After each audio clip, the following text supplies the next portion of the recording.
2 రోజుల విరామం తర్వాత ప్రజాపాలన మళ్లీ ప్రారంభమైంది. సాయంత్రం 6 గంటల వరకు 2 విడతలుగా గ్రామ, వార్డు సదస్సులు ఉంటాయి.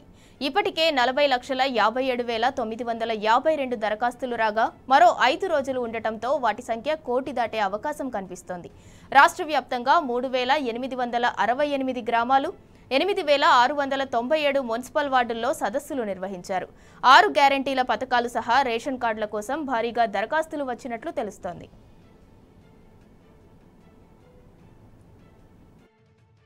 అసహనం వ్యక్తం చేస్తున్నారు. ఉక్కిరిబిక్కిరి అవుతున్నారు. 6 గ్యారంటీలకు ఒక్కటే దరఖాస్తు అంటూ కాంగ్రెస్ వైకుంఠపాళి ఆటను తలపిస్తుందంటూ ప్రజలు ఉమ్మడి నల్గొండ జిల్లాలో ఏ గ్రామం, ఏ రేషన్ కార్డు ఉన్న వాళ్లకే పథకాలు వస్తాయంటూ ఆ తర్వాత నాలుక ఖర్చుకొని కొత్త రేషన్ కార్డు కోసం కూడా ప్రత్యేకంగా దరఖాస్తున్నారు. అతి ముఖ్యమైన బ్యాంక్ అకౌంట్ నెంబర్ కాలం ఎవరికి చేస్తారు అన్నది పెద్ద సందేహంగా మారింది. అందరికీ మహాలక్ష్మి పథకం కింద 2,500 ఇస్తారా లేదా ఒక్కరికే ఇస్తారా అన్న అనుమానాలు వ్యక్తమవుతున్నాయి.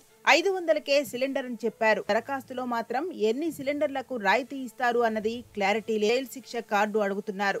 తమకు ఏమీ తెలియదని చేతులెత్తేస్తున్నారు. అది మరి దరఖాస్తు ఫామ్ లో కౌలు రైతులు ఏ వివరాలు రాయాలి అన్నది స్పష్ట మార్పు వంటి కోసం ప్రజలు ఆధార్ కేంద్రాల వద్ద రోజుల తరబడి గ్యాస్ కేవైసీ ఉంటేనే రాయితీ